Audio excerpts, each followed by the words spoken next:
enjoy ফূৰ্তি কৰি আছে কি কাৰণে বৰষুণ দি আছে গুৱাহাটী ডুবি গৈছে বেয়া লগা নাই ভালে লাগিছে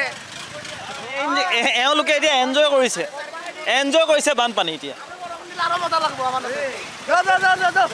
পানী সোমাইছে সেয়া হৈছে গুৱাহাটীৰ পৰিৱেশ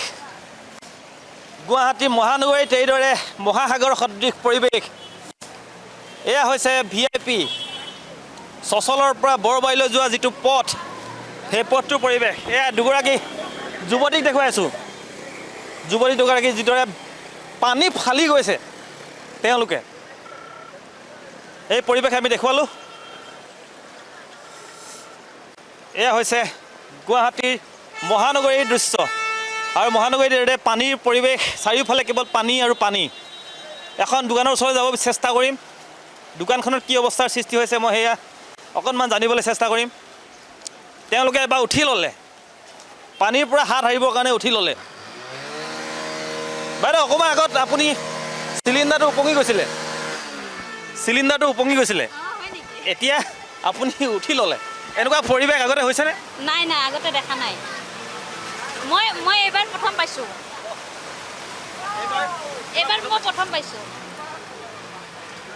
আপোনাৰ ক'বলৈ গ'লে বানপানীৰ ফলত কৃত্ৰিম বানৰ ফলত কিমানৰ যান বাহন ক্ষতি হৈছে কিমান লোক হাহাকাৰ পৰিস্থিতিৰ সৃষ্টি হৈছে সেয়া কেৱল ভোগাজনেহে বুজি পায় এওঁলোকেনো ক'ৰ পৰা আহিছে ভাইটি ওচৰলৈ আহচোন কি নাম তোমাৰ ৰাহুল ঘৰ ক'ত দাৰন্দা পানী হৈছে নেকি ইমান লোকে পানী আছে ভিতৰত সোমাই গৈছে আগতে হয়নে নহয় আগত এইটো গম নাপাওঁ আগত দেখা নাই তেওঁলোকৰ ঘৰত পানী সোমাইছে তেওঁলোকে এতিয়া ক'ত যাব কি কৰিব এতিয়া তেওঁলোকে জানে কোনো ব্যৱস্থা এতিয়া কৰিব পাৰিব নাই এয়া ছাত্ৰ ছাত্ৰীসকল আহি আছে তেওঁলোকে একো বুজি পোৱা নাই তেওঁলোকে দেখিছে এই ফূৰ্তিৰ সময় বুলি ভাবিছে কিন্তু যেতিয়া ডাঙৰ হ'ব তেওঁলোকে বুজি পাব যে এই পৰিৱেশটো আচলতে কিমানৰ হাহাকাৰ পৰিস্থিতিৰ সৃষ্টি কৰে সেয়া ভোগাজনেহে কেৱল বুজি পায় কিমান হ'ল পানী ইমানখিনি হৈছে আৰু বস্তুবিলাক কি হ'ল বস্তু দাঙি নোখোৱা কৰি ৰাখিছোঁ আৰু উপায় নাই আৰু কি কৰিম আমি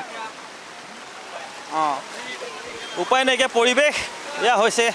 গুৱাহাটী মহানগৰীৰ দৃশ্য 6 মাইল VIP ৰোড এখন বাইক কিদৰে আহিছে চাওক বাইকখনৰ অৱস্থাটো চাওক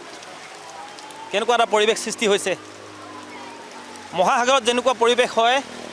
এতিয়া বৰ্তমান গুৱাহাটীত সেই পৰিৱেশ হৈছে ৰাজপথৰ ওপৰত মুঠতে চাৰিওফালে যান বাহন কাৰোবাৰ বেয়া হৈছে কোনোবাই ঠেলি নিছে কোনোবাই পানীত ডুবি তেওঁলোকে আগবাঢ়িবলৈ চেষ্টা কৰিছে মুঠতে লক্ষ্যস্থান পাব লাগে সকলোৱে সেইটোৱে চিন্তা কৰিছে কিন্তু এতিয়াও বৰষুণ কমাৰ নামেই লোৱা নাই তাৰ উপৰি পানীৰ পৰিৱেশটো আৰু বাঢ়ি গৈ আছে গতিকে এনেকৈ যদি আৰু এদিন বা দুদিন যদি বৰষুণ দি থাকে তেনেহ'লে কিন্তু আৰু অধিক সমস্যাৰ সৃষ্টি হ'ব গুৱাহাটী মহানগৰীত গতিকে দৃশ্য আমি আপোনালোকক দেখুৱাবলৈ যত্ন কৰিছোঁ আমি বুজাবলৈ চেষ্টা কৰিছোঁ যে কিমান পানী হৈছে আৰু ইয়াৰ বিকল্প ব্যৱস্থা আছেনে নাই বহু চৰকাৰ আহিল বহু চৰকাৰ গ'ল কিন্তু বহুতে বহু কথা ক'লে কিন্তু আজি পৰ্যন্ত এই পৰিৱেশটো ভাল কৰিবৰ বাবে কোনেও কিন্তু সফল হ'ব পৰা নাই